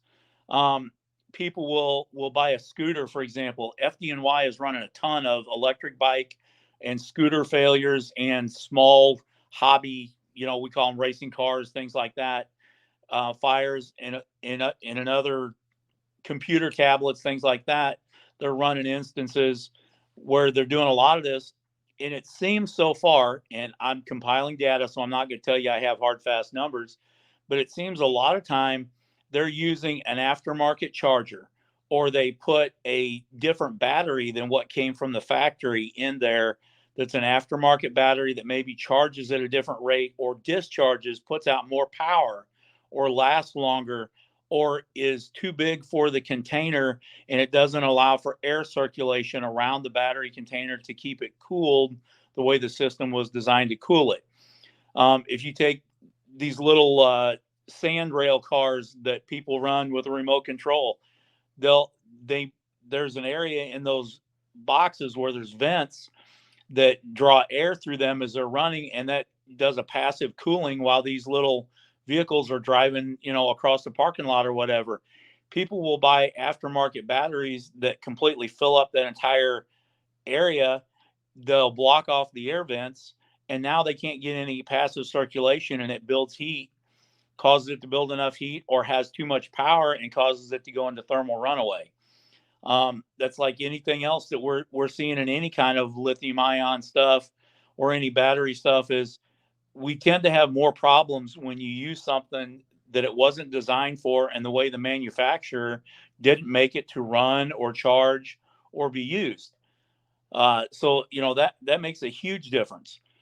We also run into these new power walls or stored energy systems that are in residences. And I know it's not vehicle extrication, but it's something that we have to understand. One of the local departments here just had a house fire not too long ago. They had a basement fire, and all the guys are in the basement pulling ceiling and putting everything. And the Ameren UE, the electric company, had turned off the power to the house. Well, they're in there pulling ceiling and doing overhaul in the basement, and all of a sudden, all the power comes back on in the house. Well, it had a Tesla power wall in the garage. It was set for like a 5-minute timer. After the power in the house went off, it kicked on and re-energized the house. And these systems are 300 volt systems. They're made to run everything in the entire house. So there was no indication. Nobody knew that it was in this house. Nobody had been in the garage yet because they went in through the basement door because that's where the fire was. And, they turned the breaker off in the breaker panel, and then UE cut the power, but all of a sudden it comes back on. Yeah, it's amazing how, you're seeing a lot of the backup power, like the solar stuff feeding electrical systems. You're seeing, obviously in Florida, there was a big thing with generating systems and stuff like that, post hurricanes, things like that. But as more and more people convert to these electric vehicles, they have charging stations or ways to charge their vehicles. There's a lot of stuff that's coming around. And the thing is, like, these fires with these lithium ion batteries and these electric vehicles are hard to extinguish. They're not something, it's not like the old days where we just a couple hundred gallons of water and it's out. It's just not that way anymore. And it is amazing how that stuff, has changed the game, has really changed the game from vehicle fires. It's not, the same old, to extrications, to now homes being equipped with these things. And it really, It's mind-boggling how much stuff has kind of come out in the last 10 years when it comes to that stuff. I mean, we had a fire a couple years ago where a Ring doorbell lady had put a new lithium-ion battery in the Ring, and it caught on fire. It self-combusted, caught the front of her house on fire. And the reason why she knew her house was on fire is because, of course, she got, the smoke is creating motion in front of the camera, set it off, and she's like, holy cow. She opens the door and it just bursts into flames. And thankfully, it wasn't a huge fire. She caught it in time. The fire department got there, we put it all out and stuff. And it was a very small battery, obviously, comparatively. But it's just one of those things that something you never would have considered or thought about previously. Now it's an issue, and it is interesting to see all the stuff that's coming on the market now. We're seeing these systems where you can slide these water jets underneath these electric vehicles, and deluge them. I've seen people digging holes and throwing the vehicle in a hole full of water. People just saying let them burn. Obviously, you can do that if it's on a freeway. A lot easier than you can if it's in someone's garage. So, when it comes to training, what are some of the things that, you're telling people when it comes to the firefighting side of things? Is there something, that you feel like is some techniques that are more effective, or is it just one of those like, hey, get everything out around it and let's not, you're going to spend 6, 8, 10,000 gallons of water or more just trying to put this thing out. Is it worth the effort to deluge these things, if you don't have to? Well, the biggest thing is what we have to do is we have to inhibit the thermal runaway. So if you can come up with a way to cool the batteries, the cells, the modules, the bricks below their ignition temperature, below thermal runaway potential, that's what our end game is, to get it to stop this uninhibited chemical chain reaction, because lithium ion generates its own oxygen, and when it is in thermal runaway, it's making its own heat. So it's going to promulgate and burn without any outside influence. There are a lot of different techniques. We're doing some evaluation with a couple different people and some different school of thoughts.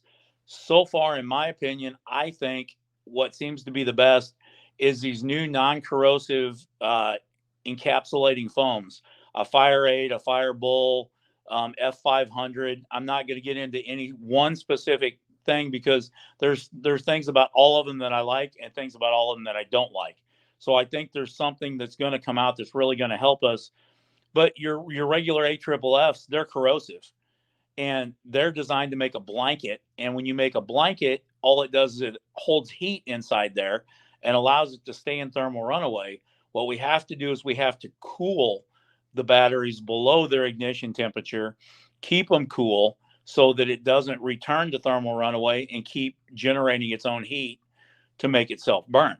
So, it's a situational specific where you have it, because some people say, oh, it's in the middle of the road, I'm just going to let it burn. Well, what happens to an asphalt roadway over a bridge when you're dumping 2,600 to 3,100 degrees of heat onto that roadway? And is that going to affect the structural integrity if it's under a bridge or on top of one? Is that going to change the structural integrity of the steel and everything that's underneath that? If you're in a parking garage, can you just let it burn inside of a parking garage, inside of a building where you have the structural integrity of the building and all the other vehicles around? Probably not. So we're trying to come up with the things and doing research. I'm doing a lot of stuff with Dave Dalrymple and some other people, and we're trying to figure out some different systems and ideas. And, it's trial and error. We don't have all the answers yet, but I really so far like what they call the encapsulating foams, which is basically like a wet water. All it does is it's allowing it to help cool what we're doing. Renault and some others have come up with a new system where you're going to be able to connect to the battery case and flood inside of it with a remote connection for the fire service, so that it can put water around there, circulate it, and allow it to drain out. What we saw with all these vehicles after Ian and after the storms in Florida was the salt water is corrosive. So we had a lot of these lithium ion vehicles that were submerged in salt water. Well, it corroded the contactors, allowed them to go into thermal runaway days later, and started the batteries on fire. So there's so much new technology And the biggest thing is there's stuff that we don't understand, that we're not training our people on, that we're not researching and we're not learning with. We have to understand the why before we can understand the how. And if we understand why it's going into thermal runaway, then we have to do what it takes to prevent or inhibit that reaction, stop it from doing that. So learning and trying to understand this is where we're at now. There's times when you may not have anything other than copious amounts of water to put on it. Um, they they had a fire not too long ago close to us where it wasn't the cars that were the problem. Somebody evidently put some ashes from a stove in the garage next to their Tesla and caught the garage on fire from some ashes out of their fireplace or wood stove, whatever it was, caught the Tesla on fire. But one of our guys, one of our instructors was the acting VC on the scene. They took a grip hoist, hooked to the vehicle, drug it outside of the garage so they could finish extinguishment because they couldn't do it inside the garage. So we got to change our ideas, our thought process, thinking about how to do this. The standard way that most of the manufacturers are teaching you is direct application of water to the battery container or to the batteries to cool them off, so that we can get them below that threshold. And if you're doing that technique, a lot of people will say, well, use some struts or use some cribbing or raise the car up with the spreaders and get water underneath there at an angle. Well, my thought process on that is the vents for the battery container come out of the rocker panel. And if you're down underneath that car, you're in the direct line of fire for those vents. And if it's off gassing and there's the white gas coming out of it, you have a very short period of time before that lights off. And that's like a blowtorch of anywhere from 1400 to 3000 degrees going to be coming out of those vent holes, depending on how many batteries are involved, how many cells, modules, bricks. There's so many variables. You're not going to get a fixed number. It's not like a propane torch. It's always going to have the same amount of heat coming out of it. It's going to depend on the discharge and the rate. So I don't want to put anybody down there because what's the melting temperature on your face piece? You're talking 400 to 500 degrees for a direct blast. I don't want to teach a technique where people are down there face to face with this and they get 2000-degree heat blast in their face. So what we try to do is we try to work with record companies or use a grip hoist, which, like you talked about, is a big come along, for commercial purposes, so we can do real heavy loads, and put the vehicle up on its side so that we can stand back and apply water if we don't have any other way to do it to cool it down below that reignition threshold. But like I said, I'm really looking forward to a lot of the stuff that several people that are working with in NFPA and other places and overseas, primarily because they got a lot of stuff that they've been doing longer over there with some other instructors that I'm getting and talking to and trying to do more research with, about using these encapsulating foams that aren't corrosive in order to get that stuff in there. But the problem is you don't want to flood a battery compartment to where it stays underwater, because anytime it's there, we're causing a short potential where it can short out contactors and other things. So until we figure it out and they come up with a more stable formula, it's a lot of trial and error right now. And my school of thought is still mixed on what I think is the best way to do it. Um, it's going to depend on your resources. Most people can't get 30,000 gallons of water to put out a lithium ion battery fire. And the other thing is, what are you doing with the runoff? Because all the chemicals that are now being carried by this water, where are they going? Sometimes the environmental impact of the runoff water is way worse on the environment than if it's not going to damage anything to let it burn. So, I hate to come up with one, say this is the way to do it, because there's too many variables. It's all situational, dependent on what you have, your resources, how many cells, modules, bricks, percentage of involvement.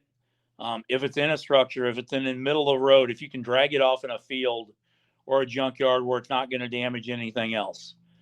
So I'm still doing research and trying to come up with the best solution too.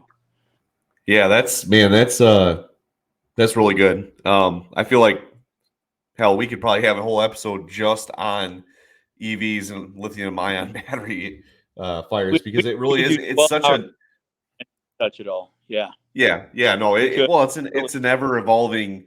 We don't really have a firm grasp on it, like you said. We're still developing protocols and procedures to deal with these things, and it is interesting to hear some of the thought process though, because obviously you guys are right there, seeing a lot more of this stuff and kind of trying to get ahead of the the issues, so to Yeah, speak. we've got a couple of our instructors that are doing a lot of research on this, and we're working with different engineers from different companies, Yeah, trying to get, and I hate to say this, the nerd answer that some of us firemen aren't good at. We don't understand the chemical makeup and how to stop these things once they start, and the correct approach and application from a scientific standpoint.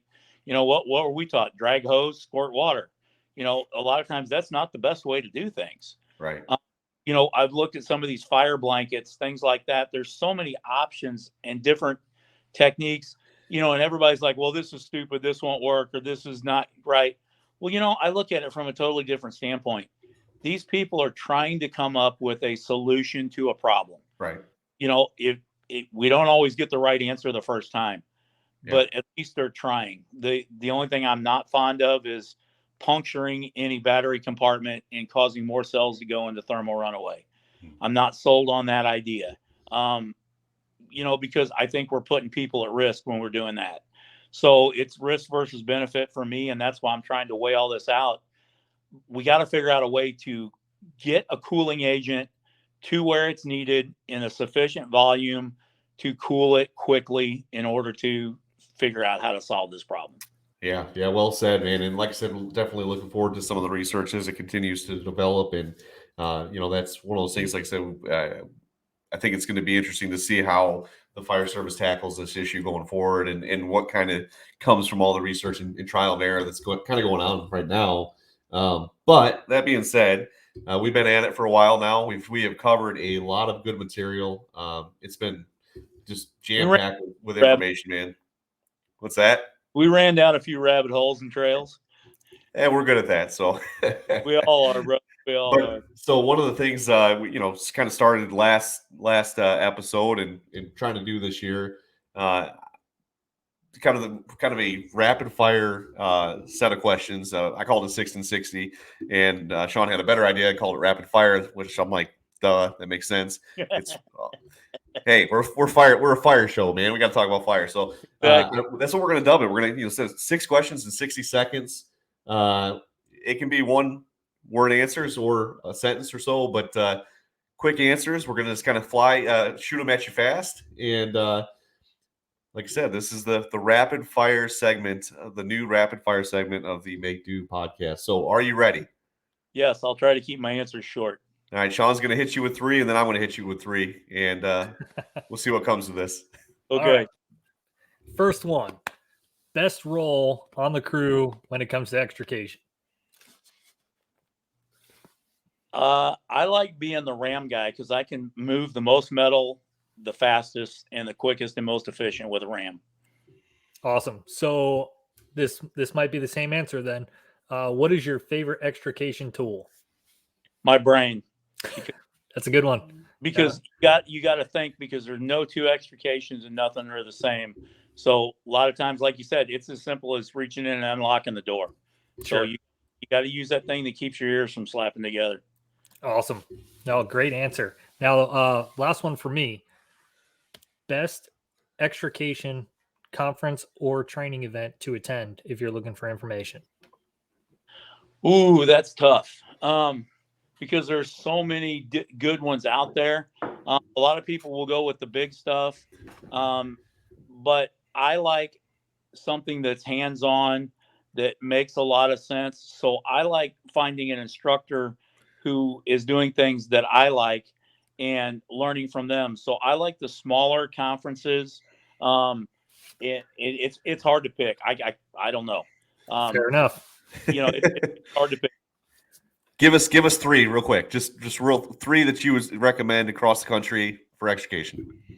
So if you're going to do extrication, I like the North American Vehicle Rescue stuff that they're really trying to do. They got some new conferences coming out, and they're switching to training. Southeast Extrication Conference that is done, and then next month coming up is the conference at the Hard Rock Cafe in New Jersey, because they're doing a lot of new vehicle technology stuff. If you're talking about just an extrication, conference. Boom. Thank you. Cool. All right. So my 3 questions. Favorite book? Everything I needed to know, I learned in kindergarten. There you go. All right.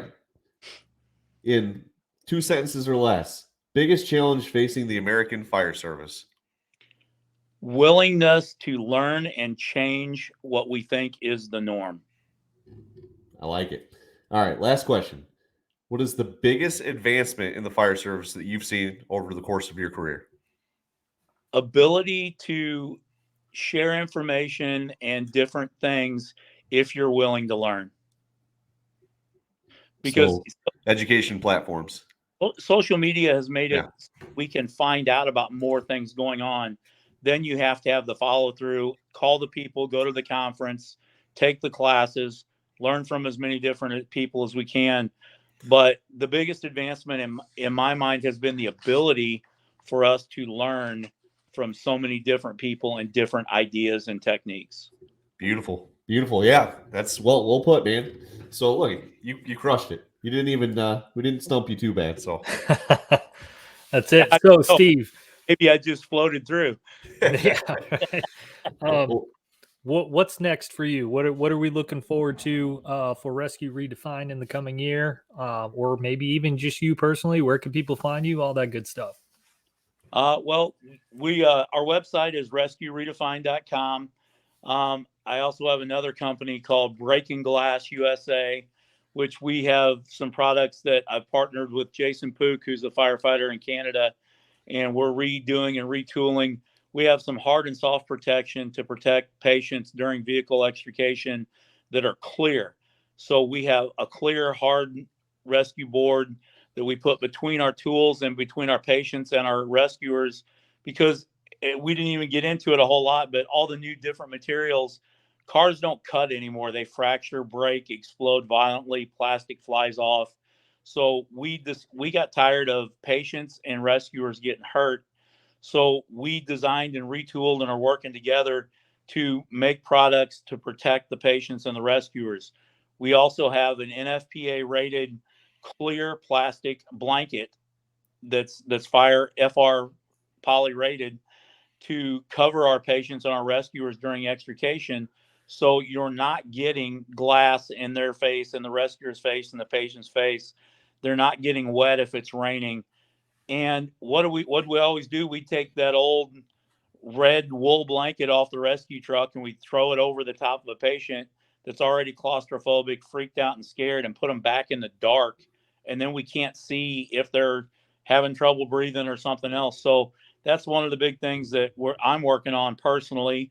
This is kind of my gap year. I'm trying to go anywhere I want, enjoy life, and have some fun. I had some health issues in the last couple of years, and it's kind of lets you know that you're not gonna be here forever, so you better enjoy what you're doing and have fun. So I'm doing that.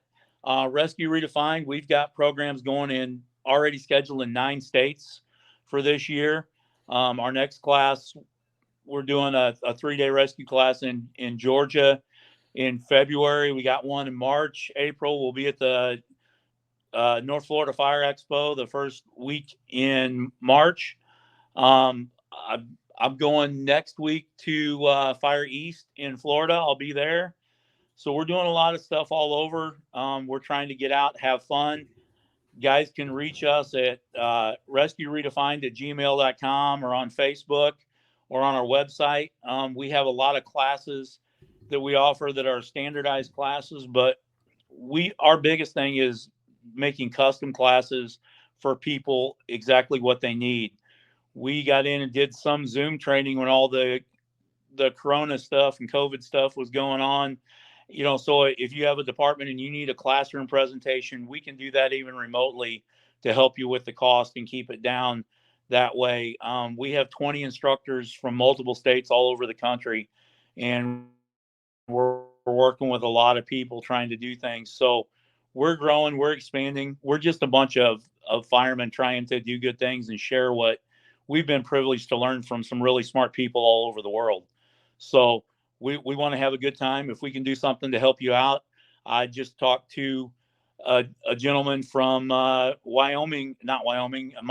the other day, and helped them do some stuff with some struts and understand how to do some lifting with some struts and some strut jacks that they weren't familiar with. And in about 20 minutes, we helped them accomplish and fix their problem. So the coolest thing in my mind is being able to take the things we've been able to learn and help other people, because we can affect so many more people around the world by sharing what we've learned than just keeping it to ourselves. Yeah, So well put, man. So in closing, man, really pumped about what you guys got going on. Obviously excited to have you in Florida in a couple months. Anybody listening to the podcast, go check out Steve Kimker, Rescue Redefined. Those guys have a lot of good content out there. If you're looking for some really, really solid extrication training, reach out to them, because like I said, that you won't get a better group of people, in my opinion. But that being said, man, we've covered some amazing material here. It's been really, the first extrication episode on the podcast has been absolutely stellar. I think there's been a lot of learning content on here. I will say this to anybody that's listening, be a student of the craft, be into the job, learn as much as you can. Just remember, just because you can doesn't mean you should. And just because you should doesn't mean you can. Get out, train, learn. Don't just take theory, right? Don't just take stuff that you hear about. Go practice it, put it to use, and get out in the junkyard, get out in the training ground, and work on this stuff, because that's the only way you're going to get better. Man, like I said, it's been an honor to have you on the show, man. I really think that you've covered a lot of good stuff here and a lot of stuff to chew on for students that are trying to better themselves in the extrication world, which should be all of us as firemen, because we all are going to run into these incidents. I mean, this is not a thing that's unique to any one type of department, whether it's a small rural volunteer fire company or a big urban department. You're going to have extrications and vehicle accidents. So get out, learn about this stuff, learn about the new technology that's out there, learn about the electric vehicles and lithium-ion batteries, because the stuff's it's changing whether we do or not, right? It's continuing to grow and evolve, and if we don't evolve with it, if our tools and our tactics and our understanding don't continue to grow with it, we're going to be in a bad way in the fire service in 20 years, because we're going to be way behind the power curve. So, brother, thanks again for coming on the show. Thank you for sharing your knowledge and your passion with us. It's been a great couple hours here, and hopefully we'll get some more of this stuff going forward, on the podcast in years to come. And definitely, like I said, man, pumped about seeing you guys here soon in a couple months, and what you guys have going on there. No, that's awesome. I appreciate you having me. And what I want everybody to remember is all your skills are perishable, no matter whether they're extrication, fire related, rescue, suppression, whatever it is. After you learn something, you got to go back and you got to practice with it, so you get better and be proficient, because we'll lose it if we don't stay with it. And remember, it's not extrication unless there's a patient involved. So make sure all your trainings, everything you're doing, is centered around your patients and what's in their best interest. Otherwise, you're doing a disservice to them and the fire service. Yeah, Steve Kimker's out there. Like I said, check him out. Thanks again for your time today, Steve. That's Sean. I'm Nick. We're keeping it real on the Make Do Suburban Fireman podcast. You guys have a great day.